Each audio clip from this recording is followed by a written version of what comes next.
ஒரு மனிதனுக்கு உணர்ச்சியை ஊட்ட வேண்டிய அவசியமில்லை, தானாக உண்டாகிவிடும்.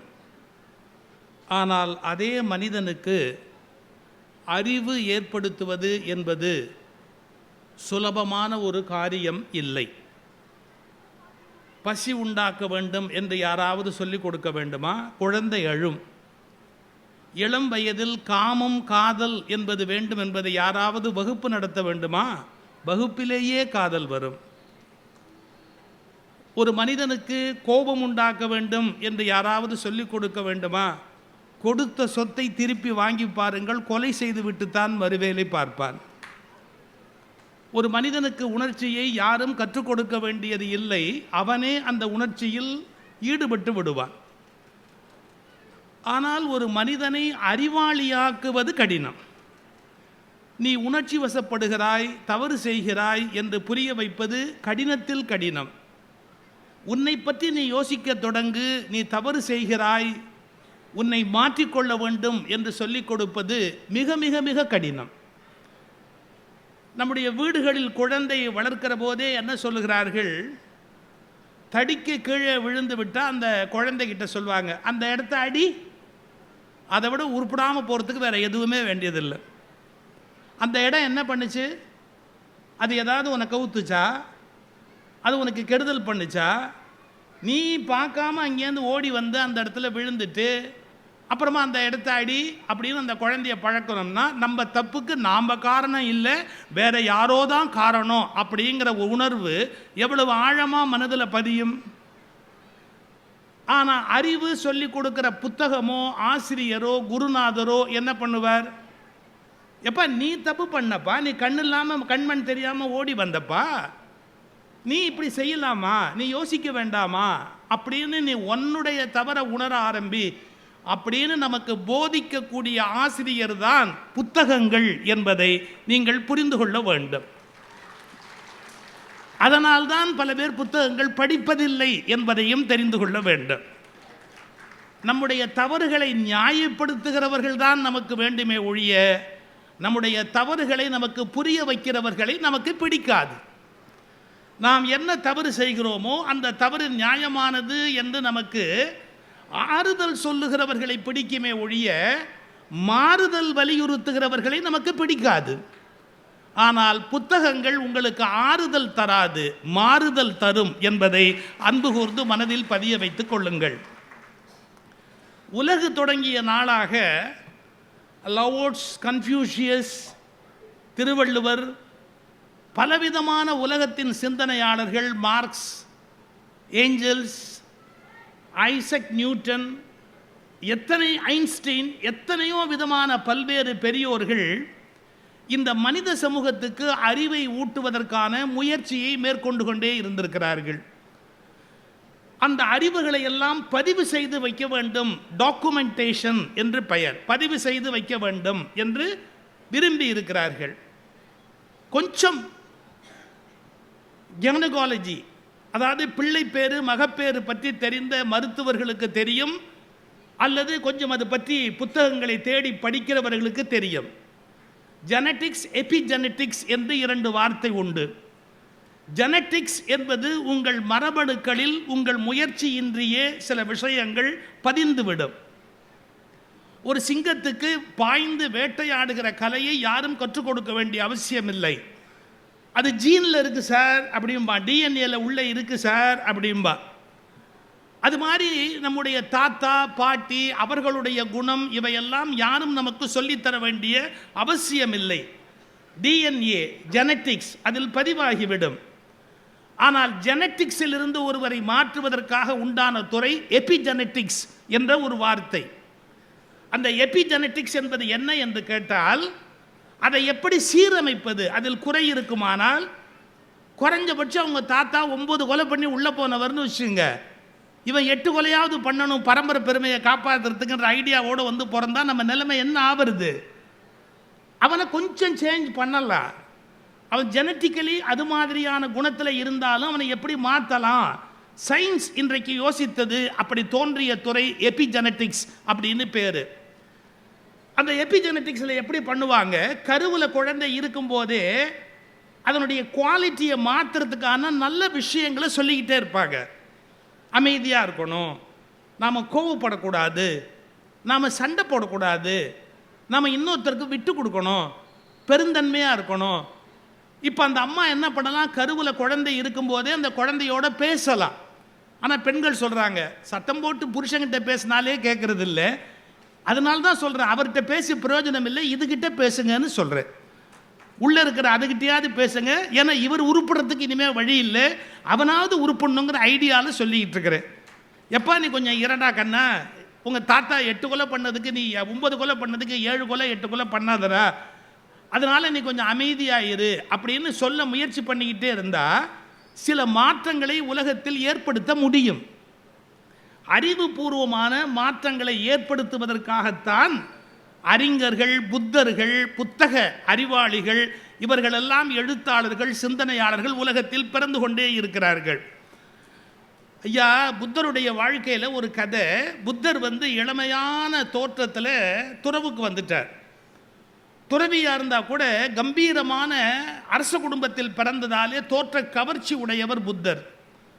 மிக அழகான நாசி, மிக அழகான கண்கள், மிகுந்த அருமையான தோள்கள், புத்தர் பார்ப்பதற்கு மிக அழகாக இருப்பார் என்று எழுதுகிறார்கள். அவர் ஒரு ஊர் வழியாக போகிற போது ஒரு பெண் விலைமகள், அந்த ஊரிலே அவள் பணக்கார விலைமகள், மிகப்பெரிய சொத்துக்களை உடையவள். அவளிடத்தில் காத்திருந்து பல பேர் அவளை அடைவதற்காக அவளுக்கு பணிவிடை செய்வதற்கு தயாராக இருக்கிறார்கள். அந்த புகழ் பெற்ற விலைமகள் புத்தரை பார்க்கிறாள். பார்த்துவிட்டு சொல்லுகிறாள், உன்னுடைய இளமையும் அழகும் என்னை மயக்குகிறது. நான் காசு பெற்றுக்கொண்டு பல பேரிடத்தில் என்னை ஒப்படைத்திருக்கிறேன், அதற்கே அவர்கள் வரிசையில் காத்திருக்கிறார்கள். நான் உன்னிடத்தில் எந்த காசும் பெற்றுக்கொள்ளவில்லை, உனக்கு வேண்டிய எல்லாம் நான் தருகிறேன், என்னை நீ ஒரு நாளாவது ஏற்றுக்கொண்டு அனுபவிக்க வேண்டும், என்னை உனக்கு தருகிறேன் என்று அந்த பெண் மண்டியிடுகிறாள். என் வீட்டிற்கு நீ வரக்கூடாதா என்று கெஞ்சுகிறாள். அப்போது புத்தர் ஒரு வார்த்தை சொல்லுகிறார், எப்போது வர வேண்டும் என்று எனக்கு தெரியும், உனக்கு நான் எப்போது தேவைப்படுவோன்னு அப்போது வருவேன், உனக்கு எப்போது தேவையோ அப்போது நான் வருவேன் என்று ஒரு வாக்குறுதி கொடுத்து விட்டு புத்தர் போய்விட்டார். இவளுக்கு இளமை போனது, அழகு போனது, முதுமை வந்தது, தலை நரைத்தது, பல் விழுந்தது, என்னென்ன நடக்க வேண்டுமோ எல்லாம் வாழ்வில் நடந்து விட்டது. ஒரு திருப்புகள் நான் படிச்சிருக்கிறேன், அதில் ஒரு அழகான வார்த்தை இருக்கும். தொந்தி சரிய மயிரே வெளிர நிறை தந்த மசைய முதுகே வளைய இதழ் தொங்க ஒரு கை தடிமேல் வர மகளிர் நகையாடி தொண்டு கிழவன் இவனார் என இருமல் கிண்கிண் எனும் முன் உரையே குழற விழி துஞ்சு குருடு படவே செவிடுபடு செவியாகி வந்த பிணியும் அதிலே மிடையும் ஒரு பண்டிதனும் மெய்யுறு வேதனையும்.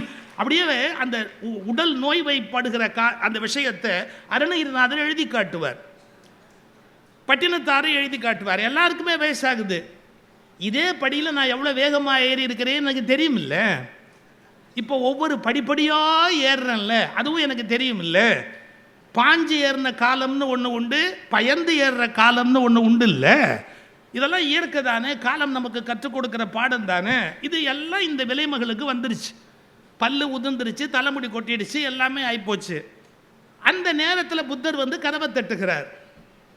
அந்த பெண் பார்த்து விட்டு சொன்னா, உனக்கு கொஞ்சம் கூட அறிவில்லையே, என் இளமை, என் அழகு, என்னுடைய எல்லையற்ற பேரழகு இருந்த போதெல்லாம் என்னை தேடி வரவில்லையே, இப்போது வந்திருக்கிறாயே என்றாள். அவர் சொன்னார், இப்போதுதான் உனக்கு நான் உண்மையில் தேவைப்படுகிறேன். ஏன் தெரியுமா, இதுவரை உன்னை அனுபவிப்பதற்காக வந்தார்கள், ஆனால் உன்னை மாற்றுவதற்காக இப்போது நான் வந்திருக்கிறேன். நான் எனக்காக உன்னிடத்தில் வரவில்லை, உன்னை காப்பாற்றுவதற்காக உன்னிடத்தில் வந்திருக்கிறேன். இதுதான் உணர்ச்சிக்கும் அறிவுக்கும் உள்ள வித்தியாசம். அழகான பெண்ணை பார்த்தால் அனுபவிக்கலாம் என்று நினைப்பது உணர்ச்சி, ஐயோ இவள் வீணாகிறாளே, இவளை அறிவாளி ஆக்கலாம் என்று எண்ணுவது அறிவு. இந்த அறிவுதான் ஒரு நாட்டில் வன்மையுடையதாக இருக்க வேண்டுமே ஒழிய உணர்ச்சி பெருமையுடையதாக இருக்கக்கூடாது. ஆனால் திரைப்படங்களும் கேளிக்கைகளும் தொலைக்காட்சிகளும் பெருவாரியான மேடை நிகழ்ச்சிகளும் உணர்ச்சி வெறியை தூண்டுவதையே தம்முடைய வாழ்க்கையின் குறிக்கோளாக கொண்டிருக்கிற இந்த காலகட்டத்திலே உணர்ச்சியை தாண்டி அறிவுக்கு முக்கியத்துவம் கொடுப்பத ஒரே விழா புத்தக திருவிழா என்பதை தயவு செய்து மறந்து விடாதீர்கள். இந்த விழுப்புரத்தில் லட்சக்கணக்கான பேர் இருக்கலாம். இன்றை சொல்லிவிட்டு போகிறேன், நீங்கள் தான் அறிவாளிகள். உள்ளே புத்தகங்களை வாங்கி படித்துக் கொண்டிருக்கிறார்களே, அவர்கள்தான் அறிவாளிகள். அறிவின் மீது அக்கறை உடையவர்கள். உணர்ச்சியை கேளிக்கை தரும், சினிமா தரும், சின்னத்திரை தரும். ஆனால் அறிவை புத்தகமோ ஒரு குருவோ தான் உங்களுக்கு தர முடியும். இதில் மிக முக்கியமான மாற்றம் என்பது என்ன? புத்தகங்கள் என்ன செய்துவிட முடியும்? முதல் விஷயம், ஒன்று நடந்தது என்று சொன்னால் அதை பதிவு செய்ய வேண்டிய கட்டாயம் இருக்கிறது. அதற்கு வரலாறு என்று பெயர். புத்தகங்கள் இல்லை என்றால் வரலாறு எழுத முடியாது. ராஜராஜ சோழனுடைய ஆட்சி எப்படி இருந்தது என்று கேட்டால் எதை வைத்துக் கொண்டு சொல்வீர்கள்? 1000 ஆண்டுகளுக்கு மேல் ஓடி போய்விட்டது. ராஜராஜ சோழன் எப்படி இருந்தார், என்ன செய்தார், மக்களுக்கு ஏதாவது கொடுத்தாரா, ஆட்சியை வீணாக்கினாரா, இதை எப்படி நீங்கள் கண்டுபிடிப்பீர்கள்? ராஜராஜ சோழன் யோசிக்கிறார், இதையெல்லாம் அடுத்த தலைமுறை தெரிந்து கொள்வதற்கு நாம் பதிவு செய்ய வேண்டும் என்று நினைக்கிறார். பெரிய பெரிய கல்லை எடுத்து கல்வெட்டாக தன்னுடைய மெய்கீர்த்தி என்று எழுதி வைக்கிறார். இன்றைக்கு எத்தனை பேர் கல்வெட்டு படிக்க முடியும்? அந்த கல்வெட்டிலே என்ன இருக்கிறது என்று தேடி கல்வெட்டை படிப்பதற்கு அந்த நூற்றாண்டு தமிழ் எத்தனை பேருக்கு தெரியும்? தமிழ் எழுத்து வடிவம் எத்தனை பேருக்கு புரியும்? புரியாது.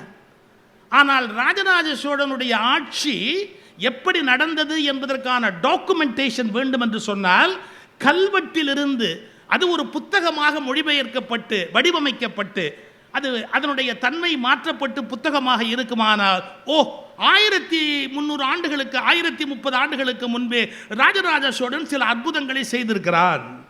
ஆட்சி முறையில் இன்னென்ன மாதிரியான ஜனநாயக தேர்தல் முறையை கொண்டு வந்திருக்கிறான். அது மட்டுமல்ல, அவன் சில சாதனைகளை உலகத்தில் புரிந்திருக்கிறான். நிலத்தை அளப்பதற்கான வழிமுறையை சொல்லி இருக்கிறான். தமிழ் சமஸ்கிருதத்துக்கு நிகராக இருக்க வேண்டும். சமஸ்கிருதத்தை சொல்லுகிறவனுக்கு என்ன சம்பளமோ அது தமிழில் சொல்லுகிறவனுக்கும் இருக்க வேண்டும் என்று தமிழை வடமொழியை விட தாழ்வாக நினைக்காதே என்ற எச்சரிக்கையை இந்த தமிழ்நாட்டு மக்களுக்கு ராஜராஜ சோழன் வழங்கி இருக்கிறான். இதெல்லாம் உங்களுக்கு தெரியணும் அப்படின்னு சொன்னா டாக்குமெண்டேஷன் இஸ் இம்பார்ட்டன்ட். நான் உங்களுக்கு விளையாட்டுக்காக சொல்றேன். ஒரு தடவை ரயிலில், இது வாவேசு ஐயருடைய கதை, அதை மாற்றிருக்கான். இப்போ கொஞ்சம் கிண்டலாக மாற்றிருக்கான். ஒரு பேங்க் மேனேஜர் ட்ரெயினில் போயிட்டு இருந்தாராம். எதிரில் ஒரு அழகான பொண்ணு உட்காந்து தான், யாரும் இல்லை ரயிலில். அது ரொம்ப முக்கியமான விஷயம். அந்த பொண்ணு ரொம்ப அழகாக இருந்த உடனே அது பார்த்து இவரை சிரிச்சு, இவன் அவரை பார்த்து சிரிக்கலை, அந்த பொண்ணு இவனை பார்த்து சிரிச்சுது. எப்படி இருக்கும்? அப்படியே தேவலோகமே இடிஞ்சு மேலே விழுந்த மாதிரி இருக்கும். அப்புறம் பக்கத்தில் வேற உட்காந்துது. இவருக்கு அப்படியே தேன் குடித்த மாதிரி இருந்தது. மெதுவாக தோளோட தோள் சாஞ்சிக்கிட்டு மெதுவாக காது கிட்ட, அவ்வளோதான், அவன் செத்தே போயிட்டார். ஆனால் காது கிட்ட சாஞ்சிக்கிட்டே சொல்லிச்சு, மரியாதையாக பாக்கெட்டில் இருக்கிற பணத்தெல்லாம் கொடுத்துடு. எனக்கு 2 நிமிஷம் செயினை இழுத்து நீ என்னை கற்பழிக்க ட்ரை பண்ணேன் நான் கத்துனா, பொம்பளை சொல்கிறத தான் உலகம் நம்புமே ஒழிய ஒரு ஆம்பளை சொல்கிறத உலகம் என்றைக்குமே நம்பாது. புரியுதா? மரியாதையாக இருக்கிற பணத்தெல்லாம் வெளியே எடுத்துரு, இல்லைன்னா நான் அவமானப்படுத்திடுவேன் அப்படின்னு. அவன் ஒரே ஒரு செகண்ட் இப்படி யோசிச்சான். மெதுவாக அவன் கேட்ட உடனே அவன் சொன்னான்,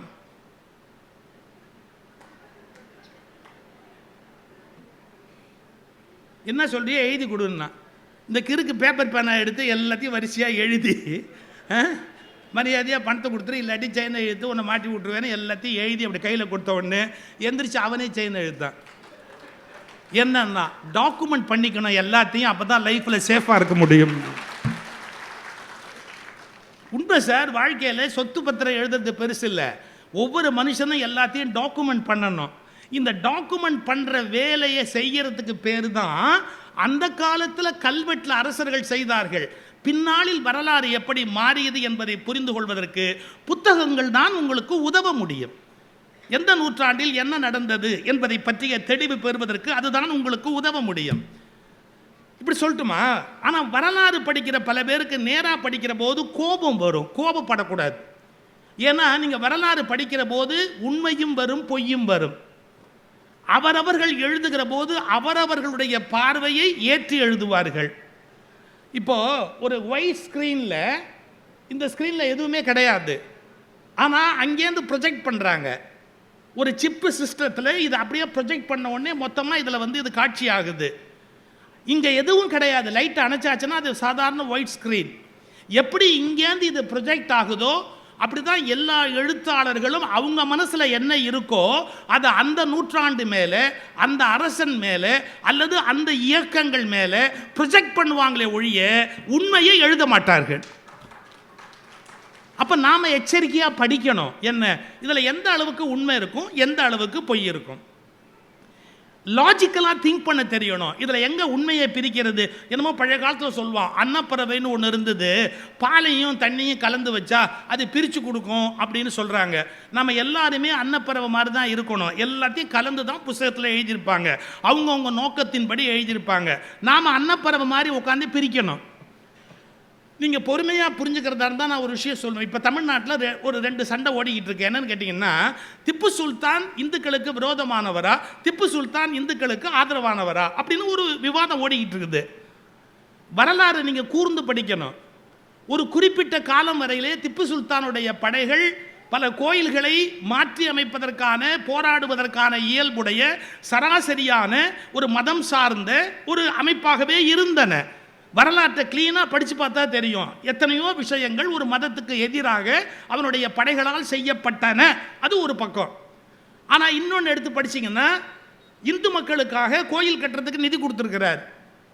சிருங்கேரியில் இருந்த சங்கராச்சாரியாருக்கு தங்கத்தில் அந்த பல்லக்கு போகிறதுக்கும் சுவாமிக்கு அலங்காரம் பண்ணுறதுக்கும் நிலபுலன்களுக்கும் அவர் வெளியில் போகும்போது பாதுகாப்புக்கு வேண்டிய எல்லாத்தையும் அவர் திப்பு சுல்தான் கொடுத்துருக்கிறார். அவருக்கு சிருங்கேரியில் இருந்த சங்கராச்சாரியாருக்கும் கடித போக்குவரத்தாகி அந்த கடிதங்கள் பதிவு செய்யப்பட்டு இருக்கின்றன. நீங்கள் புரிஞ்சுக்கணும், எப்போ திப்பு சுல்தான் நல்லவரா கெட்டவரானா? இன்னைக்கு ஒரு வார்த்தை சொல்லிட்டு போகிறேன், எவனும் வாழ்நாள் முழுவதும் நல்லவனாக இருந்ததாகவும் வரலாறு இல்லை, வாழ்நாள் முழுவதும் கெட்டவனாக இருந்தவனும் வரலாறு இல்லை. இந்த உலகத்தில் 100க்கு 100 நல்லவன் என்று எவனையும் நீங்கள் சொல்ல முடியாது, 100க்கு 100 கெட்டவன் என்று எவனையும் நீங்கள் கைகாட்ட முடியாது. மனித ஜாதியில் பிறந்த எல்லோருமே நல்லதும் கெட்டதும் கலந்தவனாக மட்டும்தான் பிறக்கிறான். இந்த அடிப்படை உண்மையை ஒத்துக்காம எங்க ஆளுனா சுத்தமானவன், உங்க ஆளுனா மோசமானவன், இந்த பைத்தியக்காரத்தனத்தை நிறுத்துங்கள். எங்காலெல்லாம் ஒஸ்தி உங்காலெல்லாம் மட்டம்னு பேசுகிற கோமாளித்தனத்தை நிறுத்துங்கள். ஏனென்றால் எங்காலும் கிடையாது, உங்காலும் கிடையாது, அவ தனித்தனி ஆளே ஒழிய எங்காலும் கிடையாது, உங்காலும் கிடையாது. புரிஞ்சுக்குங்க. ஒரு நடுநிலைமையோடு, அதுக்கு பேர் அவேர்னஸ், விழிப்புணர்வோடு படியுங்க. இப்போ நீங்கள் எப்படி புரிஞ்சுக்கணும் தெரியுங்களா? ஒரு காலத்தில் மதம் சார்ந்த ஒரு வகையான எண்ணப்போக்கு இந்திய அரசியலில் இருந்தது. அப்போது பிற கோயில்களை, பிற மத வழிபாட்டு முறைகளை மதிக்கிற பழக்கம் இல்லை. இந்த இயல்பான வாழ்க்கை முறை ஓடிக்கொண்டிருக்கிற போது ஆங்கிலேயர்கள் இந்தியாவுக்குள் வருகிறார்கள். ஆங்கிலேயர்கள் இந்தியாவுக்கு வந்த பிறகு இங்கு இருக்கிற அரசர்களுக்கு ஒரு நெருக்கடி ஏற்படுகிறது. இந்தியர்களை தொடர்ந்து ஆள வேண்டும் என்று சொன்னால் தங்களுடைய பிடிவாதங்களை விட்டுவிட வேண்டும். தங்கள் விருப்பப்படியான ஆட்சி முறைகளை நடத்த முடியாது. இங்கிருக்கிற மக்களை திருப்தி செய்ய வேண்டும் என்ற எண்ணம் வருகிற போது திப்பு சுல்தானுடைய சிந்தனை மாறுகிறது. இந்துக்களோடு நாம் சமாதானம் செய்து கொண்டால் மட்டும்தான் கிறிஸ்தவர்கள் வருகிற கிழக்கிந்திய கம்பெனியை எதிர்க்க முடியும் என்று கண்டுபிடித்ததால் இங்கிருக்கிற இந்துக்களோடு திப்பு சுல்தான் சமாதானம் செய்து கொள்கிறார். டிப்ளமசி என்று பெயர். நாம் புரிந்து கொள்ள வேண்டும். ஒரு காலத்தில் தவறு நடந்ததா? நடந்தது. ஒரு காலத்தில் சரி நடந்ததா? நடந்தது. தவறும் சரியும் நடந்ததா? நடந்தது. தவறு ஏன் நடந்தது, சரி ஏன் நடந்தது, இதை புரிந்து கொள்ள வேண்டும். ஏனென்றால் இறந்த காலம் நமக்கு சோறு போட போவதில்லை, எதிர்காலம் தான் இந்தியாவை கட்டமைக்க போகிறதே ஒழிய கடந்த காலத்தில் வீடு கட்டி குடியிருக்க முடியாது. கடந்த கால வரலாற்றை எடுத்து வைத்துக் கொண்டு சண்டை போட முடியாது. நேற்று அப்படி இருந்ததே, நேற்று அப்படி இருந்ததே, நேற்று அப்படி இருந்ததே என்பதை தொடர்ந்து பேசிக் கொண்டிருந்தால் ஒரு நாடு உருப்பட முடியாது. நேற்றையை பற்றிய அறிவு நமக்கு இருக்க வேண்டுமே ஒழிய நேற்று போல் இன்று மாற்றுவதற்கு முடியாது. கடிகாரத்தை திருப்பி வைக்க முடியாது. நீங்கள் கிபியை கிமுவாக ஆக்க முடியாது. எனவே நாளை இந்தியா எப்படி இருக்க வேண்டும் என்கிற கனவை மனதில் வைத்திருந்தால் எதுவரை தவறு நடந்தது, எதுவரை சரி நடந்தது, இறந்து போன மனிதர்களை இப்போது நாம் மாற்ற முடியுமா? இன்றைக்கு சொல்லுகிறேன், இறந்து போனவர்களை மன்னித்து விடுங்கள். நான் சொல்லுகிற வார்த்தை வலிமையான வார்த்தை. இறந்து போனவர்களை மன்னித்து விடுங்கள். இறந்து போனவர்களை விமர்சிக்கிற கேவலமான பழக்கத்தை தொடர்ந்து செய்யாதீர்கள். ஏன் தெரியுமா? நீங்கள் இறந்து போனவர்கள் மீது சாட்டுகிற எந்த குற்றச்சாட்டுக்கும் அவர்களால் பதில் சொல்ல எழுந்து வர முடியாது என்பதால் இறந்து போகிற யாரையும் நீங்கள் தேவையின்றி விமர்சிக்காதீர்கள். இந்த நாட்டில் ஒரு பழக்கம் இருக்கிறது. இப்போது காந்தியை குறை சொல்வது என்பது இந்த நாட்டில் ஒரு ஃபேஷனாக மாறி இருக்கிறது. காந்தியால் சுதந்திரம் வரவில்லை, காந்தி சோம்பேறியாக இருந்தார், காந்தி இந்த நாட்டு மக்களை வீண் பண்ணி விட்டார், பேசுவது சுலபம். ஆங்கிலேயர்கள் நம்மை அடிமைப்படுத்தி இருந்த காலத்தில் காந்தியை போய் தலைமை எடுத்துக்கொண்டு போராட ஒரு பயலுக்கு நாதி இல்லையே. அப்போது தலைமை தாங்க, அதை எதிர்த்து நிற்க, பிரிட்டிஷ் ஏகாதிபத்தியத்தை கேள்வி கேட்க, சிறைக்கு போக வேறு ஒருவனுக்கும் தகுதி இல்லையே. காந்தியின் முடிவுகளில் சில குழப்பம் இருக்கலாம். நானே காந்திய பொருளாதாரத்தை ஏற்றுக்கொள்ளுகிறவன் இல்லை. காந்தியின் சில சிந்தனைகள் எனக்கு உடன்பாடு இல்லை. ஆனால் ஒன்று மட்டும் சொல்லுவேன், காந்தியை விட அந்த காலகட்டத்தில் இந்தியாவுக்கு வேண்டிய ஒரு தலைவன் பிறக்கவில்லை என்பதை நாம் தைரியமாக ஒப்புக்கொள்ள வேண்டும். ஒரு இறந்து போன மனிதனை வைத்துக் கொண்டு குறை சொல்வது, அவர் மீது குறை பேசுவது என்பது நாகரிகமற்ற, பண்பாடற்ற ஒரு சிலருடைய போக்காக இன்றைக்கு இருக்கிறது. தவறு. நீங்கள் நூல்களை எடுத்து படியுங்கள். காந்தி என்ன சாதித்தார் என்று உங்களுக்கு தெரிய வரும். நேதாஜிக்கும் காந்திஜிக்கும் என்ன கருத்து வேறுபாடு இருந்தது, இந்திய வரலாறு என்ன உங்களுக்கு புரிய வரும். நீங்கள் நேதாஜியை உயர்த்துவதற்காக இன்றைக்கு காந்திஜியை அவமதிக்கிறீர்கள். ஆனால் நேதாஜி சொல்லுகிறார், காந்திஜியை போன்ற ஒரு மிகச்சிறந்த தலைவர் உலகத்தில் பிறக்க முடியாது என்று நேதாஜி சொல்லுகிறார். பின்னாளில் நேதாஜியை பற்றி காந்திஜி சொன்னார், எனக்கு நேதாஜியை போல் ஒரு வாரிசு இப்போது இருந்தால் நான் இவ்வளவு கஷ்டப்பட வேண்டிய அவசியமில்லை, விடுதலையை விரைவாக வாங்கி காட்டுவேன் என்றார். நேதாஜியின் அருமை காந்திஜிக்கு தெரிந்திருந்தது, காந்திஜியின் அருமை நேதாஜிக்கு தெரிந்தது. துரதிருஷ்டவசமாக நேதாஜியின் அருமை தெரிந்த பல பேருக்கு காந்திஜியின் அருமை தெரியாமல் போனது இந்த தேசத்தின் துரதிருஷ்டம்.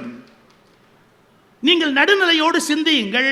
நேதாஜியையும் மதிக்க வேண்டும், காந்திஜியையும் மதிக்க வேண்டும். இந்த பண்பாடு நமக்கு வர வேண்டும். அதைவிட முக்கியம், இறந்து போனவர்களை குறை சொல்வதை விட கேவலமான பழக்கம் இந்த உலகத்தில் வேறு இருக்க முடியாது. அவர்கள் கல்லறையை விட்டு எழுந்து வந்து உங்களுக்கு பதில் சொல்ல முடியுமா? தங்கள் நேர்மையை நிரூபிக்க முடியுமா?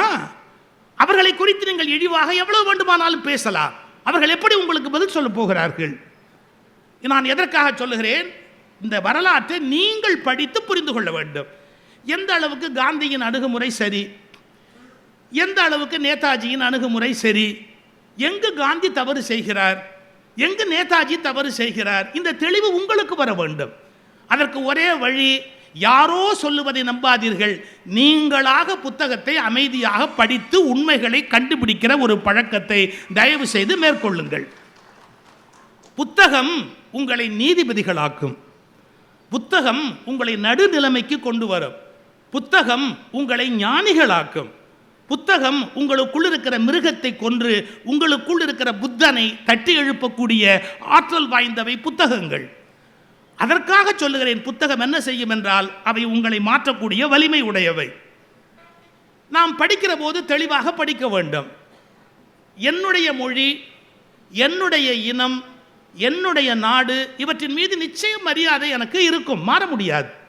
ஆனால் ஒன்றை புரிந்து கொள்ள வேண்டும், என் நாட்டின் மீது இருக்கிற மரியாதை என்பதற்காக உலகத்தின் மாற்றங்களையும் வளர்ச்சிகளையும் நான் கேவலமாக நினைக்கக்கூடாது. இந்தியாவை பற்றி பெருமையாக பேசுகிறார்கள். அப்போது வாழ்ந்த பாரதி சொல்லுகிறார், இந்தியா பெருமைக்குரிய நாடுதான், ஆங்கிலேயர்களோடு ஒப்பிட்டால் நாம் எவ்வளவோ மேலானவர்கள் என்று பேசுகிற போது பாரதிக்கு கோபம் வருகிறது. அவர் ஒரு கேள்வி கேட்கிறார். ஒரு செருப்பு தைக்கிற சக்கிலியாக இருக்கிறவர், நான் ஜாதி பெயர் சொல்வதில்லை, இது பாரதியின் வரி, அதனாலே சொன்னேன், மன்னித்து விடுங்கள். ஒரு செருப்பு தைக்கிற தொழில் செய்கிற ஒருவர் முறையாக வேதங்களையும் ஞானங்களையும் கற்று முடித்து விட்டால் அவர் ஒரு மடத்தினுடைய மடாதிபதியாக வர முடியும். இந்தியாவில் அது நடக்குமா? நடக்காது. ஆனால் பிரிட்டிஷ் சாம்ராஜ்யத்தில் தகுதியும் இலக்கணமும் மற்றமும் தெரிந்த ஒருவன் பிரதம மந்திரியாக முடியும் என்பது போல சமய குருவாகவும் மாற முடியும் என்று இருக்கிறது. அந்த தேசத்தின் வளர்ச்சி எங்கே, நம்முடைய நிலை எங்கே? பாரதி எழுதுகிறார். என்ன அர்த்தம்? இந்தியாவின் மீது பற்று உடைய பாரதி இந்தியாவின் பலவீனத்தையும் ஒப்புக்கொள்கிறார். இந்த விஷயத்தில் இந்தியர்கள் வளரவில்லை, இந்த விஷயத்தில் இந்தியர்கள் தேங்கிவிட்டார்கள், ஆங்கிலேயர்கள் இந்த விஷயத்தில் அறிவாளிகளாக இருக்கிறார்கள். நம்முடைய பகைவன் என்பதற்காக அவனுடைய திறமையை குறைத்து மதிப்பிடக்கூடாது. நம்முடைய பகைவனாக இருந்தாலும் அவனுடைய திறமைகளை மதிப்பதுதான் மனிதனாக நீங்கள் இருக்கிறீர்கள் என்பதற்கான மிகச்சரியான அடையாளம். எதிரிகளை குறைவாக மதிப்பது என்பது அறிவியனர்களுடைய வழக்கமே ஒழிய அறிவாளிகள் எதிரியினுடைய பலத்தையும் மரியாதையையும் எப்போதும் தெரிந்து வைத்திருப்பார்கள். பாரதிக்கு அது தெரிகிறது. ஆங்கிலேயர்கள் இந்தியர்களை விட எந்த விஷயத்தில் மேலானவர்கள் என்பதை எழுதுவதற்கு பாரதியின் கைகள் தயங்கவில்லை. எனவே நாம் வரலாற்று புத்தகங்களை படித்து எது உண்மை அப்படிங்கிறது நம்ம புரிஞ்சுக்கணும். ஆனால் இப்போ என்ன பெரிய சிக்கல் தெரியுங்களா? உண்மையை விட பொய் தான் வேகமாக பரவுது. அதான் சொன்னால் உண்மை ஊரை சுற்றி வரத்துக்குள்ள பொய் உலகத்தை சுற்றி வந்துடுது. எப்படி? உண்மை ஊரை சுற்றி வரத்துக்குள்ள பொய் உலகத்தை சுற்றி வந்துடுது. அப்படி இந்த எவன் தான் இந்த வாட்ஸ்அப்பு யூடியூப்னு எல்லாம் கண்டுபிடிச்சானோ தெரில. பொய் பொய் பொய் பொய் அத்தனையும் பொய். அண்ட புழுகு ஆகாச்ச புழுகு அவ அப்படியே புழுகி தள்ளுறான். இந்த நாட்டில் பீகாரி அடித்தோம்னு சொன்னால் உண்மையா? அது யாரும் அடிக்கவே இல்லை. நம்ம பாட்டுக்கு அதை போட்டுக்கிட்டே இருந்தால் அயோக்கியத்தனம் இல்லையா? அது அதை அடிக்கிறான் இதை அடிக்கிறான். 3 வருஷத்துக்கு முன்னாடி நடந்தது, 4 வருஷத்துக்கு முன்னாடி நடந்தது, எதை வேணா போடுறான். ஆனால் ஒரு காலத்தில் சார் பிரிண்ட் மீடியாவில் வந்தால் எல்லாம் உண்மைன்னு நம்பினாங்க. இப்போ இந்த சனியம் பிடிச்ச சின்ன போட்டிக்குள்ளே வந்துட்டா அது உண்மைன்னு நம்புகிற ஒரு முட்டாள்தனம் மக்கள் மத்தியில் இருக்கு. அது சரியில்லை. டெக்னாலஜி வளர்ந்ததால நன்மையும் இருக்குது, டெக்னாலஜி வளர்ந்ததுனால கஷ்டமும் இருக்குது. இந்த நெட்டு கம்ப்யூட்டரு கேஜெட்ஸ்லாம் வந்தது பாருங்கள். ஒரு சின்ன விஷயம் சொல்கிறேன் பாருங்க. ஒருத்தன் கார் ஓட்டிகிட்டு போகிறான். காரில் யாரை கூட்டிகிட்டு போகிறான்னா அவனுடைய கேர்ள் ஃப்ரெண்டை கூட்டிகிட்டு போகிறான். மன்னிச்சுக்குங்க, அவனுக்கு ஏற்கனவே கல்யாணமும் ஆயிடுச்சு. அதெல்லாம் நம்மால் எல்லாம் யோசிக்கிறதெல்லாம் கிடையாது. ஒய்ஃபு வீட்டில் இருக்கிறா, இவன் கேர்ள் ஃப்ரெண்டை கூட்டிகிட்டு காரில் போகிறான். ஜாலியாக ஓட்டுறான், ஸ்பீடாக ஓட்டிட்டு அவன் பாட்டுக்கு போகிறான். திடீர்னு ஒய்ஃப்கிட்டேருந்து ஃபோன் வந்தது. என்ன ரொம்ப வேகமாக வண்டியை ஓட்டுறேன்னா? இவன் அப்படியே ஷாக் ஆகிட்டான். இல்லை, ஜாலியாக இருக்கிறதுனால தனியாக போகும்போது ஒரு ட்ரிப் அப்படி போனால் ஜாலியாக இருக்கும் அப்படின்னு. அதெல்லாம் அப்புறம் உன் கூட உட்காந்துருக்காளே ஒருத்தி, அவளை ஒழுங்காக பெல்ட் போட சொல்லுன்னா. இவன் அப்படியே ஷாக் ஆகிட்டான். என்ன சொல்கிற அப்படின்னா, யோ கார் என் பேரில் தான் இருக்குது, ஃபைன் எனக்கு வந்துக்கிட்டே இருக்குதுயா. பெல்ட் போடலன்னு 2 ரிமைண்டர் வந்துருச்சு, ஃபைன் எனக்கு வந்துக்கிட்டே இருக்குது தெரியுமா? எவ்வளோ வேணால் கூட்டிகிட்டு போய் தொலை, பெல்ட் போட சொல்லு முதல்ல, பெனால்ட்டி எனக்கு வருதுன்னா. இன்றைக்கி என்ன போச்சு பாருங்க. இவன் யாருக்குமே தெரியாமல் போகலாம்னு நினச்சா இது உள்ளே வந்துடுது. அடுத்த கேள்வி கேட்டா, ஃபோட்டோவில் பார்த்தா அவள் ஒன்றும் அவ்வளோ அழகாக இல்லை, ஃபோட்டோவோடு வருது. டெக்னாலஜி வளர்ந்ததால் நன்மையும் இருக்க சிக்கலும் இருக்க. இதை விட ஒருத்தர் சொன்னார் டெக்னாலஜி வளர்ந்ததில் என்னன்னு. ஒரு ஆணுக்கு வேறு ஒரு அம்மாவோட தொடர்பு இருக்குதா இல்லையான்னு ஒய்ஃபுக்கு டவுட்டு. ஒரு ஆள்கிட்ட வந்து கேட்டா, கவுன்சிலிங் அதை அவர்கிட்ட வந்து கேட்டா, எப்படிங்க கண்டுபிடிக்கிறது? இது அவர்கிட்ட கேட்டால் சண்டை வந்துடும், ஆனால் டவுட்டாக இருக்குது அப்படி. எங்களை மாதிரி கவுன்சிலர்ஸ் யோசனை சொல்லிக் கொடுங்க. கவுன்சிலர்னால் அப்படி நினச்சிடாதீங்க, நாங்கள் வேறு கவுன்சிலர்ஸு, ஏழைங்க நாங்கள்லாம் அந்த மாதிரி கவுன்சிலர்ஸு. அறிவு மட்டும்தான் கொடுப்போம் நாங்கள். அவ வந்து கேட்டா, அவன் சொன்னால் ஒன்றும் இல்லைம்மா, உன் ஹஸ்பண்ட் ஆயிடுச்சுக்க, அவங்க வீட்டுக்கே போ. அப்படி வீட்டுக்குள்ளே போகும்போது ஒரு செகண்ட் அவன் ஃபோனை வாங்க. ஏன்? இந்த வாட்ஸ்அப் ஆட்டோமேட்டிக்காக கனெக்ட் ஆகிடுச்சுன்னு அர்த்தம். ஏன்? அடிக்கடி ஒரு வீட்டுக்கு போனால் அந்த வாட்ஸ்அப்பு இதுவும் ஆட்டோமேட்டிக்காகவே கனெக்ட் ஆகிடும். புதுசாக ஒவ்வொருத்தரையும் கனெக்ட் பண்ண வேண்டிய அவசியம் இல்லை. நீ கனெக்ஷன் இருக்கா இல்லையா நீ ஒன்றும் கண்டுபிடிக்க வேண்டிய அவசியம் இல்லை. வீட்டுக்கு போன உடனே அவன் ஃபோனை வாங்கு. இவன் வாட்ஸ்அப்பு ஆட்டோமேட்டிக்காக கனெக்ட் ஆகிடுச்சுன்னா அது ஏற்கனவே கனெக்ட் ஆகிடுச்சு அப்படின்னு அர்த்தம். கனெக்ட் ஆகலையா போனால் போது விட்டுரு. நான் இந்த டெக்னாலஜியோட வளர்ச்சினால எவ்வளவு பெரிய ரகசியங்கள்லாம் இன்றைக்கி வெளியே வருதுங்கிறதுக்கு அடையாளம் சொன்னேன். அதை நீங்கள் சரியாக பயன்படுத்தணும். ஏன்னா புத்தகம்னு படிக்கிற பழக்கம் இப்போ போயிடுச்சு. இப்போ யாராவது புத்தகத்தை தேடி எடுத்து படிக்கிறதுக்கு தயாராக இருக்காங்களா? புத்தகம் ஒரு பெரிய சுமையாக இருக்குது அவங்களுக்கு. 2வது, புத்தகம் படிக்கிற பொறுமை இல்லை. நம்ம இந்த கொரோனா காலத்தில் குழந்தைகளுக்கு வேறு எல்லாமே ஆன்லைனில் சொல்லிக் கொடுக்க ஆரம்பித்து என்ன பண்ணோம், அது எல்லாமே இதுக்குள்ளே பார்த்து பழகி புத்தகம் படிக்கிற பழக்கமே குழந்தைகளுக்கே போயாச்சு. அதனால் நான் என்ன சொல்கிறேன், இதை எப்படி பயன்படுத்தணுமோ அப்படி நீங்கள் பயன்படுத்தணும். அன்று அறிவை வளர்த்து கொள்வதற்கு புத்தகங்கள் துணையாக இருந்தன. இன்றும் உங்கள் அறிவை வளர்த்து கொள்வதற்கு இது துணையாக இருக்க முடியும். இதை விட அறிவு கொடுக்கக்கூடிய அறிவு சுரங்கமும் இல்லை, இதை விட நாசமாக்கக்கூடிய நரகமும் இல்லை. இதை ஒன்றை மட்டும் நீங்கள் புரிஞ்சுக்கிட்டா போகிறோம். முன்னெல்லாம் நான் வெளியூர் வரணும் அப்படின்னு சொன்னால் ஒரு ஏகப்பட்ட புத்தகங்களை தூக்கிட்டு வெளியே வருவேன். இப்போ அப்படி அவசியமே கிடையாது. இதில் போட்டு அப்படியே அந்த எங்கே வேணாலும் கூகுளில் போட்டு அந்த புத்தகத்தை அப்படியே படிக்கலாம். எவ்வளோ மாறி இருக்கு. அப்போ அறிவை சேகரிக்கணும். நமக்கு டைம் கிடைக்கும் போது எங்கேயோ வெயிட் பண்ணுறோம், ரயில்வே ஸ்டேஷனில் உட்காந்துருக்குறோம், வேறு ஒரு நபருக்காக காத்திருக்கிறோம். நீங்கள் இதில் கூகுளில் போய் எந்த புத்தகத்தை வேணாலும் இன்றைக்கி படிக்க முடியும். ஏன்? படிப்பதன் மூலம் நமக்குள் ஏற்படக்கூடிய மாற்றம் என்பது சாதாரணமான மாற்றம் அல்ல. அதனால சொல்கிறேன், இதை பயன்படுத்தணும். இப்போ எதுக்கு சொல்ல வரேன்? நம்முடைய நாட்டை பற்றி, சமயத்தை பற்றி, இனத்தை பற்றி பெருமை இருக்கணும். உலகினுடைய பழமையான மொழிகள் அப்படின்னு சொன்னால் நிறைய மொழி இருந்தது. நாம் என்ன நினைக்கிறோம்? நம்முடைய தமிழை பெருமைப்படுத்தணும் அப்படின்னு நினைக்கிறோம். நீங்கள் பெருமைப்படுத்தி தான் தமிழ் பெருமையாகணுங்கிறது இல்லை, அது எப்போவுமே பெருமையானது. இப்போ ஒரு போட்டியாக சொல்லுவாங்க, என்ன சொல்லுவாங்க? வடமொழியை விட தமிழ் உயர்ந்தது அப்படிம்பாங்க. அவங்க என்ன சொல்லுவாங்க? தமிழை விட வடமொழி உயர்ந்தது. இது வேண்டாத சர்ச்சை. வடமொழி ஒரு 4000 ஆண்டு காலம் இருந்தது அப்படின்னு சொன்னால் அதுக்கு சமகாலத்தில் தமிழ் வாழ்ந்துருக்குது. நம்ம ஒரு உண்மையை ஒத்துக்கணும். நம்ம 2 பேருக்கும் முன்னாடியே சில விஷயங்களை ஆழமாக கண்டுபிடிச்சி எழுதிய சுமேரியர்கள் இந்த உலகத்தில் இருந்திருக்கிறாங்க. யாருடைய கிரெடிட்டையும் நாம் தட்டி பறிக்கக்கூடாது. நம்மளை விட அறிவாளியாக உலகத்தை பற்றி பார்க்கிற பார்வை, பதிவு செய்கிற பழக்கம் இந்த உலகத்தில் நமக்கு முன்னாடி, அதாவது கிறிஸ்துவுக்கு முன்பு 3500 ஆண்டுகளுக்கு முன்பு, இயேசு கிறிஸ்துவின் பிறப்புக்கு 3000 ஆண்டுகளுக்கு முன்பே சுமேரியர்கள் பல விஞ்ஞான உண்மைகளை கண்டுபிடித்து வைத்திருந்தார்கள். எதுக்கு சொல்கிறேன்? அன்பயஸ்டாக திங்க் பண்ணுங்க. என் மொழி, என் இனம், என்னோட ரிலிஜன், எங்கள் நாட்டு லிட்ரேச்சர், அதனால எல்லாத்த விட நான் அதை பெருசாக பேசுவேன். தயவு செய்து உண்மையை உண்மையாக தேடுங்க. எந்த இடத்துல சுமேரியருக்கு கிரெடிட் கொடுக்கணும், எந்த இடத்துல சான்ஸ்கிரிட்டுக்கு கிரெடிட் கொடுக்கணும், எந்த இடத்துல தமிழுக்கு கிரெடிட் கொடுக்கணும். தமிழுக்கு எங்கே கிரெடிட் கொடுக்கணும் தெரியுமா? சுமேரிய மொழி இறந்து போய் விட்டது, சமஸ்கிருதம் குத்துயிரும் கொலை உயிருமா கிடக்குது, தமிழ் மட்டும்தான் இன்னும் புள்ள பெற்றுக்கிட்டு இளமையாக அழகாக கல்யாணம் பண்ணி சௌக்கியமாக இருக்குது. எந்த கிரெடிட்டை யாருக்கு கொடுக்கணுமோ அதை கொடுக்கணும், அவ்வளோதான். நம்ம எந்த மொழியையும் தேவையில்லாமல் விமர்சிக்க வேண்டிய அவசியம் இல்லை. ஆனால் உண்மையான பெருமைகளை எடுத்துக்கொள்வதில் தவறும் கிடையாது. இதை எதுக்கு சொல்ல வரேன்? நீங்களாக தேடி அவற்றை படிக்க ஆரம்பிக்கிற போது தான் பலவிதமான உண்மைகளை உங்களால் புரிந்து கொள்ள முடியும். நான் ஒன்று சொன்னேன், அந்த காலத்தில் டாக்குமெண்டேஷன் அப்படிங்கிறது எப்படி பண்ணாங்கன்னா கல்வெட்டில் பண்ணாங்கன்னு சொன்னேன். இப்போ எப்படி ஆகுது? எல்லாமே கம்ப்யூட்டரில் பதிவு பண்ணுறோம்.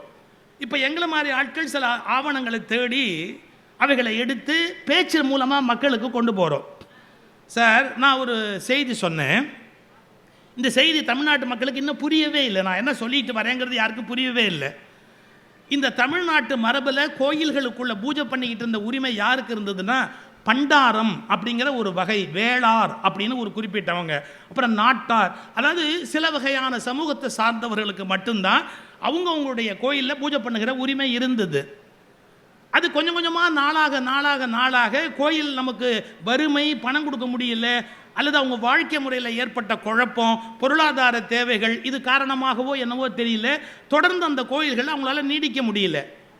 ஆனால் நல்ல வலிமையான கோயில்களில் நீடித்தவர்கள் கூட, இதுதான் என்னுடைய கேள்வி, நல்ல வலிமையான பொருளாதார நன்மை தருகிற கோயில்களில் நீடித்தவர்கள் கூட தமிழர்கள், பண்டாரங்கள், வேளார் என்ற வகுப்பை சார்ந்தவர்கள் திருக்கோயில்களிலிருந்து நீக்கப்பட்டு வேறு குலத்தை சார்ந்தவர்கள் கோயில் பூசாரிகளாக கொண்டு வரப்பட்டார்கள். இப்போ நீங்கள் வரலாறு கூர்ந்து கவனிக்கணும். நான் என்ன கேட்டேன்? ஒரு உயர்நீதிமன்ற தீர்ப்பு வந்தது. என்ன தீர்ப்பு வந்தது? ஆகம விதிப்படி அந்த குடும்பத்தை சார்ந்த அவர்களை நீங்கள் நியமனம் செய்ய வேண்டும் அப்படின்னு தீர்ப்பு வந்தது. எனக்கு ஒன்றும் ஆட்சேபனை இல்லை. அந்த கோயில் ஆகமப்படி அவர்கள் அங்கே இருக்கணும் அப்படின்னு சொன்னால் அவங்களுக்கு அப்பாயின்மெண்ட் கொடுங்க. ஆனால் சமயபுரம் கோயிலில் தமிழர்கள் பூஜித்த இடம், கோவை கோனியம்மன் கோயில் தமிழர்கள் பூஜித்த இடம், தண்டுமாரியம்மன் கோயில் தமிழர்கள் பூஜித்த இடம், தமிழர்கள் பூஜித்த இடத்திலெல்லாம் தமிழர்கள் விலக்கப்பட்டு வேற்று ஆட்களுக்கு நீங்கள் வேலை கொடுத்திருக்கிறீர்களே, இது எந்த வகையில் நியாயம் என்கிற கேள்வியை எழுப்பி பார்க்க வேண்டாமா இல்லையா? நாம் யோசிக்க வேண்டும். அதாவது அவர்கள் கோயிலிலிருந்து நீக்கப்பட்டால் உயர்நீதிமன்றம் பதறுகிறது. அவர்கள் கோயிலிருந்து நீக்கப்பட்டால் உயர்நீதிமன்றம் பதறுகிறது. தமிழர்கள் நீக்கப்பட்டு வேற்று ஆட்கள் கொண்டு வரப்பட்டால் யாருக்கும் சொரணையும் இல்லை, விழிப்பும் இல்லை, கவலையும் இல்லை, மானமும் இல்லை. இதை குறித்து நீங்கள் வெட்கப்பட மாட்டீர்களா? சமயபுரம் மாரியம்மன் கோயிலிலிருந்து தமிழ் பூசாரி ஏன் விலக்கப்பட்டார்? கோனியம்மன் கோயிலிலிருந்து தமிழ் பூசாரி ஏன் விலக்கப்பட்டார்? வேறு தண்டுமாரியம்மன் கோயில் இருக்கிறது, மாரியம்மன், செல்லியம்மன், இது மாதிரியான கோயில்களில் இருந்த தமிழர்கள் ஏன் கோயிலை விட்டு விலக்கப்பட்டார்கள்? வேற்று மக்கள் எப்படி அவர்கள் அந்த உத்தரவை பெற்று வேலைக்கு வந்தார்கள்? நான் ஆர்டிஐயில் போட்டு கேட்டு வாங்கி வச்சிருக்கிறேன். ஆர்டிஐயில் போட்டு என்ன தேதி வரைக்கும் யார் வேலை பார்த்தா, என்ன தேதியில் வேற ஆள் அப்பாயிண்ட் ஆனாங்க, எல்லாம் ஆர்டிஐயில் போட்டு வாங்கி வச்சுட்டு தான் பேசுகிறேன். எதுக்காக சொல்ல வரேன்? தமிழர்கள் வேலை பார்த்த இடத்துல இருந்து அவர்களை ஏன் வெளியேற்றினீர்கள்? கேள்வி இருக்கு. இன்னொரு கேள்வி இருக்கு. வேற்று மதத்தை சார்ந்தவர்கள் ஒரு வழிபாட்டு தலத்தை எடுத்துக்கொண்டார்கள் என்றால் சண்டை போட்டு கோபம் போட்டு நம்ம ஃபைட் பண்றோம். அது ஒரு பக்கத்தின் நியாயம். நான் திருப்பி ஒரு கேள்வி கேட்கட்டுமா? சமணர்களுடைய எத்தனையோ பள்ளிகள், திருமூர்த்தி மலை என்பது சமணர்களுடைய பள்ளி, அதை சிவ ஆலயமாக மாற்றி இருக்கிறோம். சமணர்களிடம் அதை கொடுப்பதற்கு சைவர்கள் தயாராக இருக்கிறோமா? அப்ப நமக்குனா ஒரு நியாயம், மற்றவனுக்குனா ஒரு நியாயமா? அது உண்மையிலேயே திருமூர்த்தி மலை என்பது தளி என்ற வார்த்தை வரும் என்றால் சமணர்கள் கோயில் கொண்ட இடம் என்று பொருள். தளி என்ற வார்த்தையே சமணருடைய கோயிலை குறிக்கிற சொல். உடுமலைப்பேட்டையில் திருமூர்த்தி மலைக்கு போகிற வழியில் தளி அப்படின்னு அந்த ஊர் இருக்கு. சமணர்கள் மலையில் போய் குடியிருந்தார்கள். அவர்களுடைய தெய்வம் திருமூர்த்தி, குருநாதர். அந்த திருமூர்த்தி மலை இன்றைக்கு திரிமூர்த்தி மலையாக மாற்றப்பட்டு இருக்கிறது. என்னுடைய கேள்வி ஒன்றே ஒன்றுதான். இந்த நாட்டில் நீதி என்று இருக்குமானால் பிற மதங்களால் ஆக்கிரமிக்கப்பட்ட வழிபாட்டு தலங்கள் ஒரிஜினலாக யாருக்கு உரியதோ அவர்களுக்கு தரப்படும் என்றால் சமணர்களுக்கும் அது தரப்பட வேண்டும். இந்த உலகத்தில் எல்லாருக்கும் அவரவருடைய இடத்தை திருப்பி கொடுக்க வேண்டும். நீதி என்பது ஒன்றாகத்தானே இருக்க முடியும். எனக்கு ஒரு நீதி, உனக்கு ஒரு நீதி என்றால் அதை நாம் எப்படி ஏற்றுக்கொள்ள முடியும்? எனக்கு ஒரு நீதி, உனக்கு ஒரு நீதி என்பது தனிப்பட்ட தன்மையில் பேசலாம், ஆனால் நீதியில் அதை பேச முடியாது. எல்லோருக்கும் ஒரே நீதியை மட்டும்தான் நீதி என்பது வழங்க முடியும். நாம் பல உண்மைகளை மறந்து விட்டோம். நான் எங்கிருந்தோ எங்கோ போய்விட்டேன். ஒரு காலத்தில் இவற்றை கல்வெட்டில் பதிப்பார்கள் அல்லது செப்பேட்டில் பதிப்பார்கள். பழனி கோயிலிலே பூஜை செய்து கொண்டிருந்தவர்கள் பண்டாரங்கள், 27 பண்டாரங்கள் குடும்பம். அந்த 27 பண்டாரங்கள் விலக்கப்பட்டார்கள். ராமப்பையர் என்பவர் திருமலை நாயக்கருடைய ஒரு அமைச்சராக இருக்கிறவர் கோயிலுக்கு வருகிறார். அவர் இவர்களை விலக்கியதற்கு காரணம் என்ன தெரியுமா? என்னை விட தாழ்ந்த ஒருவன் கையால் நான் தீர்த்த பிரசாதம் வாங்க மாட்டேன், ஜாதி. என்னை விட தாழ்ந்த ஒருவன் கையால் நான் தீர்த்த பிரசாதம் வாங்க மாட்டேன் என்று பண்டாரங்களை விலக்கிவிட்டு 5 பேரை அந்த கோயிலுக்கு அவர் நியமிக்கிறார். 300 ஆண்டுகளுக்கு முன்பு அதற்கான செப்பேடு எழுதி கொடுத்த சாசனம், ராமப்பையர் எழுதி கொடுத்த சாசனம் செப்பேட்டில் இருக்கிறது. உங்களுக்கு 300 ஆண்டு முன்பு என்ன நடந்தது என்கிற வரலாற்றை புரிந்து கொள்வதற்கு எது துணையாக இருக்கிறது? அந்த செப்பேடு துணையாக இருக்கிறது. நான் இது குறித்து பேசி யூடியூபில் வந்த ஒரு மிகப்பெரிய பதிவு முற்றிலுமாக நீக்கப்பட்டு விட்டது. ஏன் நீக்கப்பட்டது? அது சிலருக்கு இடையூறாக இருக்கிறது. அந்த செய்தி சில பேருக்கு இடையூறாக இருக்கிறது. உடனடியாக யூடியூபில் இருந்து அது நீக்கப்பட்டு விட்டது. நான் எந்த துவேஷமான கருத்தையும் பேசவில்லை, நியாயமான கருத்தை முன்வைத்தேன்.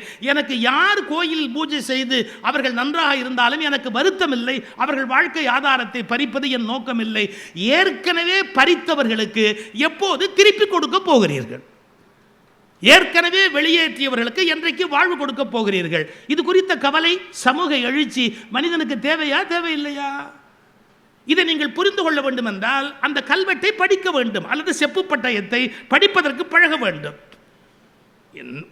ஒரு நடுநிலைமையோடு நாம் இருப்பதற்கு பழக வேண்டும். சரி, சட்டம் என்று ஒன்று இருக்கிறது இந்த நாட்டிலே.